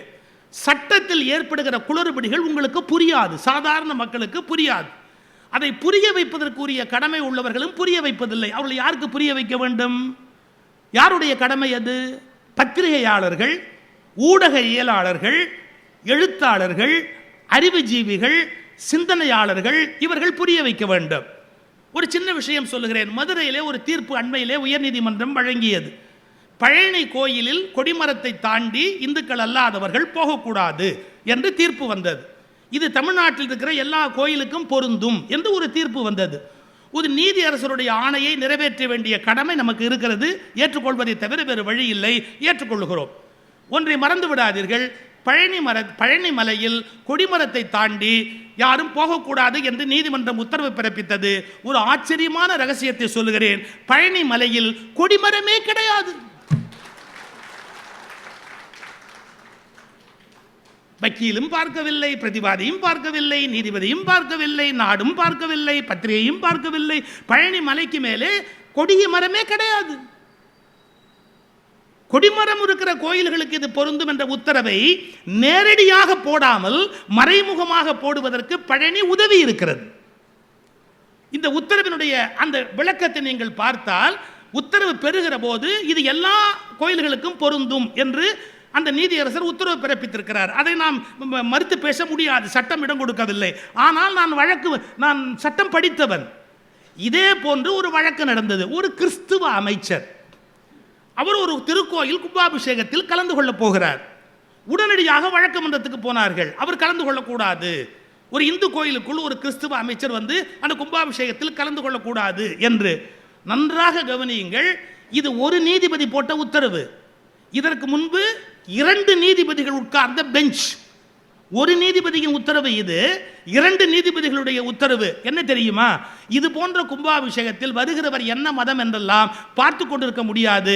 ஒரு விழாவில் அவர் கலந்து கொள்கிறார் என்றாலேயே உள்ளிருக்கிற கடவுளை அவர் மனதளவில் ஏற்றுக்கொண்டு விட்டார் என்று பொருள். அதனால் நாங்கள் நீதிபதிகள் இதை தடுக்க மாட்டோம், கலந்து கொள்ளலாம். இது பெஞ்சில் 2 நீதிபதிகளுடைய உத்தரவு. மக்களுக்கு தெரியுமா? நீதிமன்றத்துக்கு தெரியுமா? வழக்கறிஞர்களுக்கு தெரியுமா? வெளியில் யாருக்காவது தெரியுமா? காரணம், ஆழமான விஷயங்களை நாம் படிக்கவில்லை. சதக் சதக் என்று குத்தினார், ஓடி போனாள். இந்த செய்திகளில் நாம் காட்டுகிற ஆர்வம் நாட்டில் நடக்க வேண்டிய அறம் கெடுகிறது என்பதை பற்றிய கவலை நமக்கு இல்லாமல் போய்விட்டது. நான் பேசுவதனால் நீங்கள் மனம் காயமடையாதீர்கள், கொஞ்சம் யோசித்து பாருங்கள். ஏற்கனவே 2 நீதிபதிகள் இதை பற்றி ஒரு உத்தரவு கொடுத்திருக்கிறார்கள். ஏன் அப்படி கொடுத்திருக்கிறார்கள்? ஒரு கோயிலுக்குள்ளே ஆயிரக்கணக்கான பேர் உள்ளே வருகிற போது ஒவ்வொருவரையா நீ எந்த மதம் எந்த மதம் எந்த மதம் என்று கேட்டு உள்ளே விட முடியுமா? சபரிமலைக்கு போகிறவர்கள் லட்சக்கணக்காக போகிறார்கள். பழனிக்குள்ளே 1000 பேர் வருகிறார்கள். யாரையாவது நிறுத்தி கேள்வி கேட்க முடியுமா? நீ எந்த மதம் எந்த மதம் என்று கேட்க முடியுமா? Practically impossible. அதைத்தான் அந்த நீதிபதி சொல்றார். யாரு? அந்த 2 பேர் உட்கார்ந்த பெஞ்சில் நீதிபதி சொல்றாரு, இட் இஸ் பிராக்டிகலி இம்பாசிபிள். அவர் இன்னொரு பெரிய உண்மையே பல பேருக்கு தெரியல. இந்துக்கள் மட்டுமே என்று சொல்லுகிறார்களே, நான் இந்துவா இல்லையா என்பதை யார் முடிவு செய்ய முடியும்? இன்னைக்கு தெரிந்து கொள்ளுங்கள், ஒருவர் கிறிஸ்தவரா என்பதை சர்ச் முடிவு செய்ய வேண்டும், சபை முடிவு செய்ய வேண்டும். ஒருவர் இஸ்லாமியரா இல்லையா என்பதை ஜமாத் முடிவு செய்ய வேண்டும். ஆனால் ஒருவர் இந்துவா இல்லையா என்பதை அவரவர் மனசாட்சி மட்டும்தான் முடிவு செய்ய வேண்டும். காரணம், நான் இந்து இல்லை என்று அறிவிக்கிற அதிகாரம் யாருக்கும் இல்லை. உங்களுக்கு புரிகிறதா? நான் இந்துவா இல்லையா என்பதை தீர்மானிக்கிற ஒற்றை நபர் நான் மட்டுமே. ஏனென்றால் இந்து நூல்கள் அப்படி எழுதப்பட்டு இருக்கின்றன. இந்துக்களில் சித்தரை கும்பிடுகிறவர் இருக்கிறார், உருவத்தை கும்பிடுகிறவர் இருக்கிறார், தியானம் செய்கிறவர் இருக்கிறார், மந்திரம் சொல்லுகிறவர் இருக்கிறார், மந்திரத்தை எதிர்க்கிறவர் இருக்கிறார். வைகுண்டையா ஒரு மார்க்கத்தை சொன்னார், நாராயண குரு ஒரு மார்க்கத்தை சொன்னார், வள்ளலார் ஒரு மார்க்கத்தை சொன்னார். எனவே ஒருவர் இந்துவா இந்து இல்லையா என்பது எக்காலத்திலும் தீர்மானிக்க முடியாத விஷயம். அவரவர்களுடைய மனசாட்சி மட்டுமே தீர்மானிக்கக்கூடிய ஒரு விஷயம். இதை எப்படி புரிய வைப்பது? இந்த நாட்டு மக்களுக்கு எப்படி நான் புரிய வைப்பது? கோமாளித்தனமாக பலவிதமான சிக்கல்களுக்குள்ளே இந்த நாடு மாட்டிக்கொண்டு இருக்கிறது. இன்னொரு வேடிக்கை சொல்லுகிறேன். ரமண மகரிஷி உலகத்தில் எத்தனை பேருக்கு தெரியும்? ரமண மகரிஷியை உலகத்துக்கு தெரிவித்தவர் யார் தெரியுமா? பால் பிரண்டன். பால் பிரண்டன் எந்த மதத்தை சார்ந்தவர்? வெளிநாட்டுக்காரர். இந்தியாவுக்கு வருகிறார், ரமணரை பற்றி புத்தகம் எழுதுகிறார். கேள்வி பதில் கேட்டு உலகம் முழுவதும் ரமணருடைய பெருமை பரவியது. இன்றைக்கு ரமணாசிரமத்தில் போய் பாருங்கள், ஏன் திருவண்ணாமலை கோயிலுக்குள்ளேயே போய் பாருங்கள், காலை திருப்பள்ளி எழுச்சி பூஜைக்கும் இரவு அந்த பெருமானை பள்ளி அறையில் செலுத்துகிற அந்த பூஜைக்கும் நீங்கள் நெற்றியில் பொட்டு வைத்துக்கொண்டு தலையில் பூ வைத்துக்கொண்டு வெள்ளைக்கார பெண்மணிகளும் ஆண்களும் ஆயிரக்கணக்கில் திருவண்ணாமலை கோயிலில் நின்று கொண்டிருக்கிறார்கள். அவர்கள் நம்புகிறார்கள், ஏற்றுக்கொண்டார்கள். அவர்கள் திருவண்ணாமலை ரமணாசிரமத்தில் தங்கி இருக்கிறார்கள். அவர்கள் நாள்தோறும் திருவண்ணாமலை பெருமானை போய் பார்க்கிறார்கள். அவர்கள் நம்பிக்கையை நாம் காயப்படுத்த வேண்டுமா? அவர்களை கும்பிடக்கூடாது என்று சொல்லி நமக்கு என்ன ஆக போகிறது? பால் பிரண்டன் வெள்ளைக்காரன், அவன் ரமண மகரிஷியை உலகத்துக்கு அறிமுகப்படுத்த வேண்டிய அவசியம் என்ன? சரி, மேக்ஸ் மில்லர் யார்? ஜெர்மானியன். அவன் என்ன செய்கிறான்? இந்தியாவின் வேதங்களை பற்றி வெளி உலகத்துக்கு அறிமுகப்படுத்துகிறான். மேக்ஸ் மில்லரை நாம் வெறுக்க முடியுமா? சில பிழைகள் உண்டு, மேக்ஸ் மில்லருடைய அணுகுமுறையில் சில தவறுகள் உண்டு. அதை விவேகானந்தரே பேசுகிறார். நீங்கள் படித்தால் தெரியும், மேக்ஸ் மில்லருடைய மொழிபெயர்ப்பில் சில தவறு உண்டு என்பது விவேகானந்தருடைய கோட்பாடு. நான் அதை ஏற்றுக்கொள்கிறேன். ஆனாலும் மேக்ஸ் மில்லர் வேதங்களை உலகத்துக்கு பரப்பியவர். இன்னொன்று சொல்லட்டுமா? வெஸ்ட் பெங்கால் நீதிமன்றத்தில் ஜான் உட்ரோஃப் என்ற ஒரு நீதிபதி உட்கார்ந்து இருக்கிறார், வெள்ளக்காரன். அவருக்கு முன்னாடி ஒரு கேஸ் வருது. அந்த கேஸில் ஒரு இந்திய யோகி கலந்துக்கிறார். அந்த இந்திய யோகி, எனக்கு சில மிராக்குலஸ் பவர்ஸ் உண்டு, அதனால நான் அப்படி ஒன்று பண்ணினேன், அதை இவங்களாம் புரிஞ்சுக்காம பேசுகிறாங்க அப்படிங்கிறார். உடனே அவர் தனியாக கூப்பிட்டு கேட்குறார், அப்படி என்ன உனக்கு மிராக்குலஸ் பவர் இருக்குது அப்படின்னு கேட்குறார். என்னால் நிறைய அற்புதங்கள் பண்ண முடியும் அப்படிங்கிறார். அப்படியா, அப்போ எனக்கு ஒரு அற்புதம் பண்ணு. எனக்கு இங்கிலாந்தில் யுத்தம் நடந்துக்கிட்டு இருக்கிறதால என் மனைவி குழந்தைகள்லாம் சௌக்கியமாக இருக்காங்களான்னு தெரியல, கடிதமே வரமாட்டேங்குது, அவங்க எப்படி இருக்கிறாங்கன்னு தெரியல, எனக்கு நீ உதவி செய்ய முடியுமா? அவங்க என்ன மாதிரி இருக்கிறாங்கன்னு எனக்கு தெரியல, கொஞ்சம் அவ்வளோதானே இரு. அப்படியே ஒரு இடத்துல அமைதியாக போய் உட்கார்ந்தாரு. உட்காந்து கொஞ்சம் நேரம் எல்லாம் தியானம் பண்ணார். அப்புறம் சொன்னார், ஒன்றும் ஆபத்து இல்லை, உன் மனைவி நல்லா இருக்கா, உன் பொண்ணு நல்லா இருக்கா, உங்கள் வீட்டுக்கிட்டலாம் ஒன்றும் குண்டு விடலை, எல்லாரும் சௌரியமாக இருக்காங்க, எந்த விதத்துலையும் நீ கவலைப்பட வேண்டிய அவசியம் இல்லை அப்படின்னு. அப்படியா, ரொம்ப சந்தோஷம்னார். 15 நாள் கழித்து அவருடைய மனைவி எழுதின கடிதம் வருது. நீங்கள் அனுப்பிய இந்திய யோகி வீட்டுக்கு வந்தார்,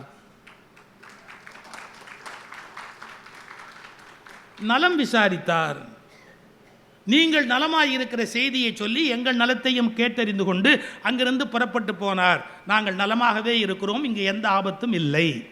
உடனே அவர் என்ன பண்ணார், மறுபடியும் அந்த யோகியை கூப்பிட்டு, இதுக்கு என்ன பேருப்பா, எப்படிப்பா இப்படி பண்ண? This is call kundalini yoga.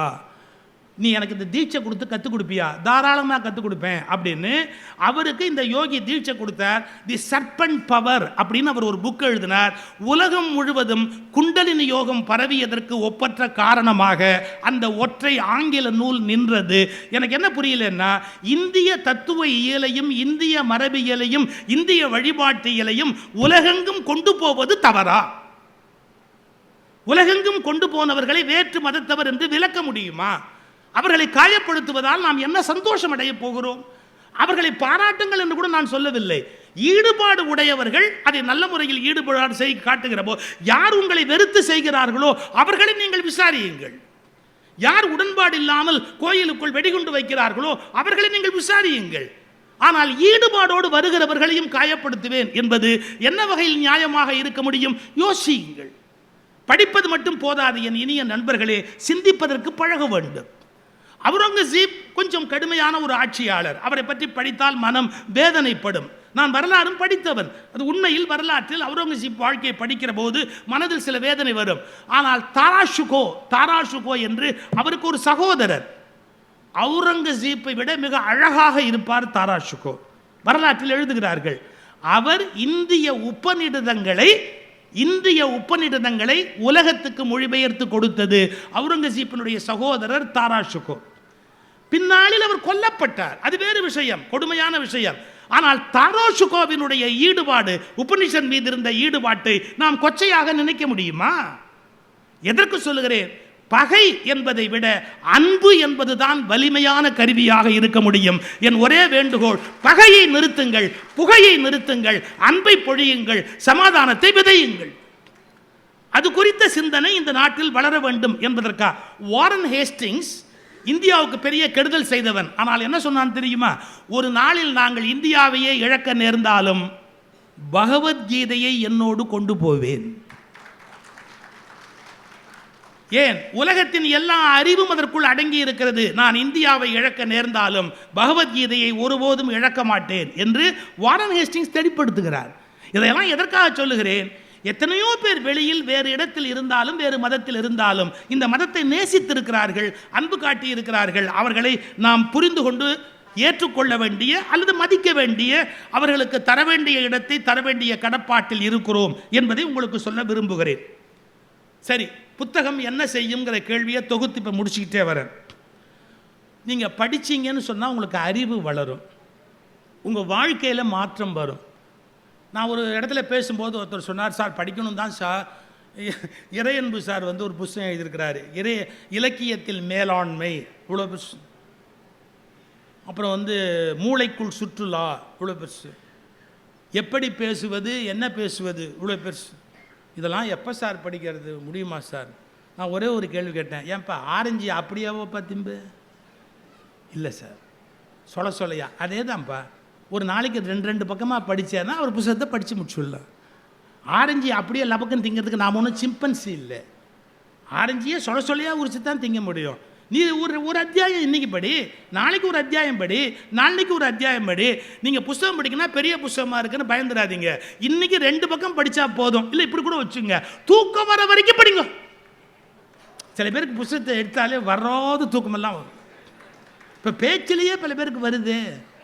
அதனால தானே நான் எவ்வளவோ போட்டு சொல்லி பார்க்குறேன், தூங்காதீங்க அப்படின்னு என்னென்ன வேலையோ பண்ணி பார்க்குறேன். ரைட்டு, ஒன்றும் தப்பு இல்லை.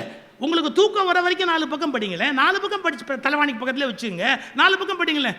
சார், ரவீந்திரநாத் டாகூருடைய சகோதரர் ரவீந்திரநாத் டாகூருடைய அறைக்குள்ளே போகிறார். இந்த காட்சியை நீங்கள் நினச்சி பார்க்கணும். ரவீந்திரநாத் டாகூருடைய சகோதரர் ரவீந்திரநாத் டாகூருடைய அறைக்குள்ளே போகிறார்.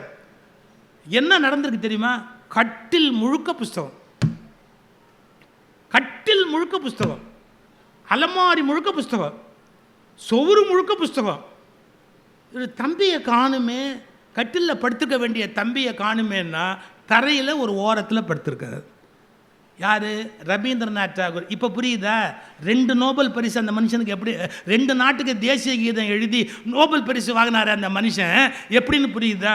சௌக்கியமாக கட்டிலில் படுத்தவன் சாப்பிட்டு அப்படியே தூங்குவான். அதை விட்டுட்டு புஸ்தகத்துக்காக இடம் கொடுத்து ஒதுங்கினவன் நோபல் பரிசு வாங்குவான். ரவீந்திரநாத் அரை முழுக்க புஸ்தகம். எப்படி புஸ்தகத்தை அவர் நேசிச்சிருக்கிறாருங்கிறத பாருங்க. இதை விட ஆச்சரியம், சீனாவில் கல்யாணத்துக்கு சீர் கொடுக்கும்போது புத்தக அலமாரியும் புத்தகங்களையும் சீர் கொடுக்குற பழக்கம் இருக்குது சீனாவில். எடுத்து பார்த்தீங்களா? ஒரு திருமணத்தில் அப்படி சீர் கொடுக்குற போதே நாம் அப்படி கொடுக்கணும் அப்படிங்கிற ஒரு கணக்கு. இன்னும் ஒரு 2-3 செய்தி நான் சொல்லி முடிக்கிறேன். இப்போ நம்ம என்ன நினைக்கிறோம்? இயல்பாகவே ஒரு மனிதன் அறிவாளி ஆனாதான் உண்டே ஒழிய புத்தகங்கள் அவனை மாற்ற முடியாது அப்படின்னு நினைக்கிறோம். நான் ஒரு 2-3 வார்த்தை மட்டும் படிக்கிறேன். வால்டர் மற்றும் ரூசோவின் புத்தகங்கள் பிரெஞ்சு புரட்சிக்கான கனவை விதைத்தன. அப்புத்தகங்களை லூயி மன்னன் தடை செய்த போது, ஏன்னா அந்த புத்தகம் பரவக்கூடாதுன்னு லூயி மன்னன் தடை பண்ணுறான். லூயி மன்னன் தடை செய்த போது என்ன நடந்தது தெரியுமா? மக்கள் அவற்றை மனப்பாடமாக தெருவில் வந்து சொல்லத் தொடங்கினார். அவங்க புத்தகத்தை எப்படி நேசிச்சிருக்காங்க பாருங்க. லூயி மன்னனுடைய அந்த புத்தகம் தடை செய்யப்பட்ட, இந்த பிரெஞ்சு புரட்சிக்கு எதிராக அந்த புத்தகம் தடை செய்யப்பட்ட போது மனப்பாடம் பண்ணி தெருவில் வந்து மக்கள் அதை சொல்லியிருக்கிறாங்க. யோசிச்சு பாருங்க. மிகப்பெரிய கணித மேதை ராமானுஜ, நம்முடைய கணித மேதை நாமக்கல் அவர்கள் ராமானுஜம் அவர்கள், அந்த கணித மேதை அவருடைய சீனிவாச ராமானுஜனை பற்றி ஒரு செய்தி பாருங்க. அவர் என்ன சொல்றாரு? ஜிஎஸ் கார் எழுதிய elementary results in pure maths. அவர் எந்த புத்தகம் முதல்ல படிச்சிருக்கிறாரு? Elementary results in pure maths என்னும் புத்தகம்தான் சீனிவாச ராமானுஜனை கணிதத்துக்கு இழுத்து வந்தது. பின்னால் சாதிச்சது வேணால் அவருடைய சீனிவாச ராமானுஜனுடைய அறிவு, திறமை, ஞானம் எதுவாக வேணாலும் இருக்கலாம். ஆனால் முதல்ல எது உள்ளே இழுத்துது அப்படின்னு கேட்டிங்கன்னா, ஒரு சின்ன புத்தகம், அதுதான் பியூர் மேத்ஸ். அந்த புத்தகம் தான் அதை உள்ள நோக்கி இழுத்தது. புத்தக வாசிப்பு என்பது ஒரு மனிதனுடைய வாழ்க்கையை புரட்டி போடக்கூடிய அதீதமான ஆற்றல் உடையது, வலிமை உடையது. அதை நீங்கள் புரிந்து கொள்ள வேண்டும். ஒரு புத்தக வாசிப்பு மிருகமாக இருக்கிற ஒருவனை கூட மிக உயர்ந்த மனிதனாக மாற்ற முடியும். புத்தக வாசிப்பை தனது அன்றாட பழக்கமாக கொண்டவர்களே வரலாற்றில் வால்டராகவும், கால்மார்க்ஸாகவும், டார்வினாகவும், அம்பேத்கராகவும் பரிணமித்திருக்கிறார்கள். இவங்க எல்லார் லைஃபையும் மாற்றி அமைச்சது என்ன அப்படின்னு கேட்டால், புத்தகம் படிக்கிற இயல்பு தான் இவர்கள் வாசிப்பையே மாற்றி இருக்கிறது என்பதை நாம் மறந்துவிடக்கூடாது. இன்னொன்று, மிகப்பெரிய மாற்றங்களை கூட அதை ஏற்படுத்துங்கிறதுக்கு ஒரு செய்தியை சொல்லி நான் நிறைவு பண்ணுறேன். மகாத்மா காந்தி போரும் அமைதியும் படிக்கிறார். டால்ஸ்டாய் ரஷ்ய எழுத்தாளர் அவருக்கு எழுதி கேட்குறார், போர் என்பது வன்முறை, வன்முறைக்கு வன்முறை மட்டுமே பதிலாக இருக்கும் என்றால் உலகம் அமைதி இழந்துவிடும். எனவே வன்முறைக்கு எதிராக வேறு ஆயுதங்களே இல்லையா? வன்முறைக்கு எதிராக வேறு ஆயுதங்களே இல்லையா? யார் கேட்குறா? மகாத்மா காந்தி. டால்ஸ்டாயோட பதில் என்ன தெரியுமா? வன்முறைக்கு வன்முறை என்பது எப்படி தீர்வாகும்? சார், சில பேர் சொல்வான், பாரு நான் நல்லவனுக்கு நல்லவன், நாய்க்கு நாயும்பான். என்னடா எப்படி நல்லவனுக்கு நல்லவன்னா, நீ நல்லபடியாக இருந்தால் நான் நல்லபடியாக இருப்பேன், நீ ஏதாவது என்னை கடிச்சேன்னா பெருசாக கடிப்பேன். மன்னிச்சுக்கங்க, நாய் கூட பிஸ்கட் போட்டவனுக்கு நல்லவனாக தான் இருக்கும், பிஸ்கட் போடாதவன்னா அப்படி குச்சியை ஓங்கினா ஓடியாந்து கடிச்சிடும். உனக்கு நாய்க்கு என்ன வித்தியாசம்? நான் நல்லவனுக்கு நல்லவனாக இருப்பேன், மற்றவனுக்கு மற்றவனாக இருப்பேன் அப்படின்னா அவன் மனித வர்க்கத்தோடு சேர்ந்தவன் இல்லை. நான் நல்லவனுக்கும் நல்லவனாக தான் இருப்பேன், நல்லது இல்லாதவனுக்கும் நல்லவனாக தான் இருப்பேன். ஏன்னா நான் என்னுடைய சுயஸ்வரூபத்தில் இருப்பேனே ஒழிய எவனும் என்னை அவன் இஷ்டத்துக்கு மாற்ற முடியாது. சார், சுவிட்ச் போட்டால் லைட் எரியிற மாதிரி, சுவிட்ச் போட்டால் ஃபேன் ஓடுற மாதிரி நீங்கள் ஒரு வார்த்தை சொன்ன உடனே அவன் கோபத்தில் வெட்டுவான் அப்படின்னா அவன் மனுஷன் இல்லை சார். ஏன்னா அந்த சுவிட்ச் போட்ட உடனே அவனுக்கு அந்த வெறி வந்துடுது, கோபம் வந்துடுது. இப்போ எவன் எவ்வளோ சுவிட்ச் போட்டாலும் என்னை ஒன்றும் பண்ண முடியாது அப்படின்னா அவன் தானே மனுஷனாக இருக்கிறான்னு அர்த்தம். ஒரு வினாடி யோசிச்சு பாருங்க. இதை கேட்குறாரு டால்ஸ்டாய்ட்ட மகாத்மா காந்தி. வன்முறைக்கு வன்முறை தான் தீர்வு என்றால் உலகம் அமைதியற்றதாக மாறிவிடுமே, அதற்கு தீர்வு இல்லையா? டால்ஸ்டாயோட பதில், ஏன் இல்லை? வன்முறைக்கு மென்முறை தீர்வானது, அன்பும் அமைதியும் தீர்வானது. நீங்கள் வன்முறை செய்தவர்களுக்கும் அன்பையும் ஆதரவையும் காட்டுவது என்று தீர்மானியுங்கள். அதன் மூலம் உலகத்தில் வன்முறையை நிறுத்த முடியும். டால்ஸ்டாய் பதில் எழுதுகிறார். உடனே மகாத்மா காந்தி கேட்டார், இது எப்படி சாத்தியம்? இந்த நல்ல கருத்தை நீங்கள் எங்கிருந்து படித்தீர்கள்? அதுக்கு டால்ஸ்டாயோட பதில், உங்கள் இந்தியாவில் தமிழ்நாட்டில் திருவள்ளுவர் என்ற ஒருவர் இன்னா செய்தார்க்கும் இனியவே செய்யாக்கால் என்ன பயத்ததோ சால்பு என்று எழுதியிருக்கிறார். யார்? நம்மூர் காந்திக்கு அங்கே போய் ரஷ்யா வழியாக வருது மெசேஜ். சவுத் இந்தியாவோட அருமை நார்த் இந்தியாவுக்கு தெரியணும்னா அது ரஷ்யா அமெரிக்கா மூலமாக தான் வர முடியுமே ஒழிய south India to north India train போவாது. சவுத் இந்தியனுடைய அருமை நார்த் இந்தியன் காதில் ஏறணும் அப்படின்னா நேராக போவாது, அந்த ஃபோன் ஒர்க் பண்ணாது. எப்படி வர வேண்டியிருக்கு? த்ரூ சோவியத் ரஷ்யா வர வேண்டியிருக்குது. யார்? டால்ஸ்டாய் சொல்கிறார், உங்கூர் தப்பா இந்தியாவில் தமிழ்நாட்டில் திருக்குறள்னு ஒரு நூல் இருக்குது, அதில் இன்னும் செய்தார்க்கும் இனியவே செய்யாக்கால் என்ன பயத்ததோ சால்பு அப்படின்னு திருவள்ளுவர் எழுதியிருக்கிறார்ப்பா. வன்முறைக்கு மென்முறை தீர்வு என்பது திருவள்ளுவர் கண்டறிந்த ஒன்று. காந்தி பார்த்தார், ஆஹா, அப்போ வன்முறைக்கு மென்முறையின் மூலம் வழிகாணலாம் என்று மகாத்மா காந்தியின் அகிம்சை போராட்டம் தொடங்கியதற்கு காரணமே நம்முடைய திருக்குறள். இந்த தமிழ்நாட்டில் தோன்றிய திருக்குறள் தான் மகாத்மாவை உருவாக்கியது. சார், சில பேர் விவரம் இல்லாமல் சொல்றாங்க மகாத்மா காந்தி தமிழ்நாட்டில் பிறந்தா ஜாதி சங்க தலைவராக இருந்திருப்பாரு அப்படின்னு. தப்பு. மோகனதாஸ் கரம்சந்த் காந்தியாக இருந்தவரை மகாத்மாவாக உயர்த்தியது இந்த தமிழ்நாட்டின் பெருமை. ஏன்? இந்த ஊருக்கு வந்துதான் இந்த ஊர் விவசாயியை பார்த்து அவர் கச்சம் கட்டினாரு, மேலே துண்டு போத்தினாரு, அது வரைக்கும் கோட்டுக்கிட்டுலாம் போட்டுக்கிட்டு மோகனதாஸ் கரம்சந்த் காந்தி எப்படியோ இருந்தவர் தமிழ்நாட்டு விவசாயியை பார்த்த பிறகுதான் தன்னுடைய உடை போக்கை மாற்றினார், தன் சிந்தனை போக்கை திருவள்ளுவர் மூலமாக மாற்றினார். அவருடைய இடையில் இருந்த நூலும் சரி, அவர் இதயத்தில் இருந்த நூலும் சரி தமிழ்நாட்டு நூல்தான் என்பதை மறந்து விடாதீர்கள். ஒரு மோகனதாஸ் கரம்சந்த் காந்தியை மகாத்மா காந்தியாக உருவாக்கக்கூடிய வலிமை ஒரு புத்தகத்துக்கு உண்டு. புத்தகம் என்ன செய்யும்னு கேள்விக்கு ஒரே பதில் சொல்லட்டுமா? புத்தகம் என்ன செய்யும்? என்னதான் செய்யாது. என்னதான் செய்யாது?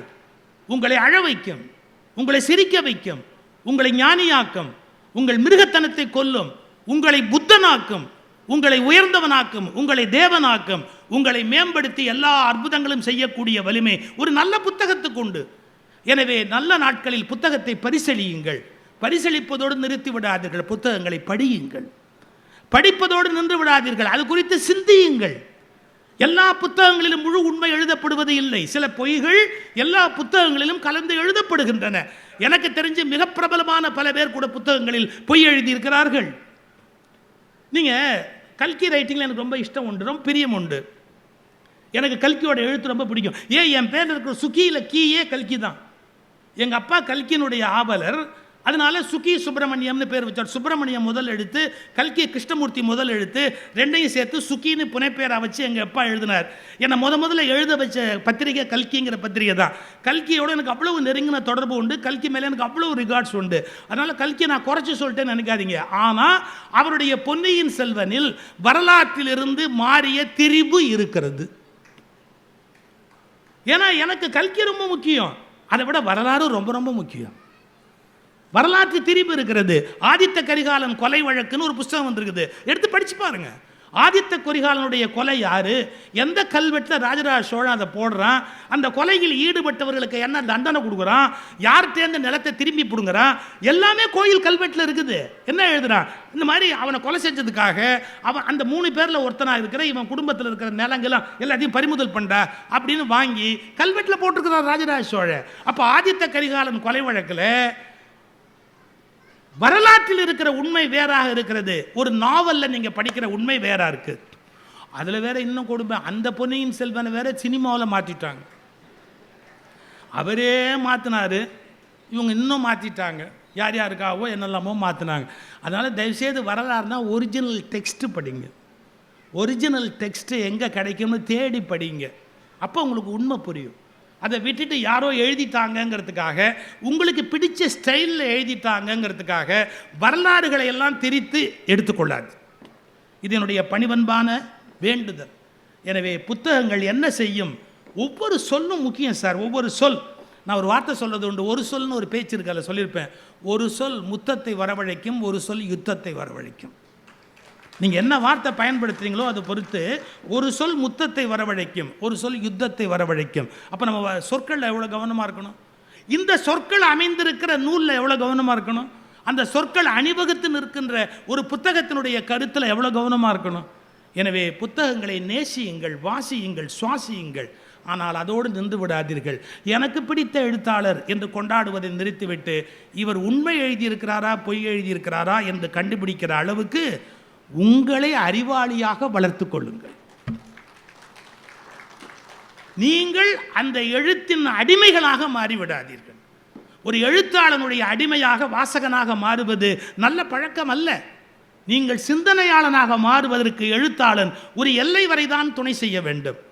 ஒரு குரு ஒரு சீடனை முழுமையான ஞானியாக்கி விட முடியாது. ஒரு நெருப்பை கொளுத்தி போட முடியும், அக்னி குஞ்சு ஒன்று தூக்கி போட முடியும், அப்புறமா ஞானியாவது என்பது குருவினுடைய அந்த சீடனுடைய வேலை. ஒரு குருவே முழுசாக மாற்றக்கூடாது. வினோபா பாவே கிட்ட ஒருத்தன் வந்தான், என்ன கேட்டான் தெரியுங்களா, இந்த ராமகிருஷ்ணர்னு ஒரு பெரிய மகான் விவேகானந்தர் தலையில் தொட்டாராம். உடனே விவேகானந்தர் நரேந்திரா இருந்தவர் அப்படியே விவேகானந்தரா ஞானி ஆயிட்டாராமே, என் தலையில் தொடுங்கோ நானும் ஞானி ஆகும். வினோபா சிரிச்சுக்கிட்டே சொன்னார், நான் இப்போ உன்னை தொட்டு நீ விவேகானந்தரா மாறி தெருவில் போன உடனே இன்னொருத்தர் திருப்பி தொட்டான்னு வச்சுக்க, நீ மறுபடியும் நீயாவே மாறிடுவ. நீயாவே விவேகானந்தா மாறினேன்னு வச்சுக்கோ, எவன் தொட்டாலும் உன்னை ஒன்றும் பண்ண முடியாது, அதனால் நீயா மாறுற வழியை பாரு அப்படின்னார். இதுதான் கரெக்ட். 100 புஸ்தகம் படிங்க, அதில் எது உண்மை பொய்ன்னு கண்டுபிடிங்க. 100 புஸ்தகத்தை கையில் எழுங்க, அதில் எங்கே தப்பாக எழுதியிருக்கான் எங்கே சரியாக எழுதியிருக்கான்னு கண்டுபிடிக்கிற அளவுக்கு நீங்கள் அறிவாளியாகுங்க. ஒரு புத்தகத்தின் வாசகனாக மாறுவதை விட ஒரு புத்தகத்தை பற்றி தீர்மானிக்கிற நீதிபதிகளாக மாறுகிற அளவுக்கு நீங்கள் வளர வேண்டும் என்பதை இந்த புத்தக திருவிழாவில் உங்களுக்கு செய்தியாக சொல்லி வாய்ப்புக்கு நன்றி கூறி விடைபெறுகிறேன். வணக்கம். நன்றி.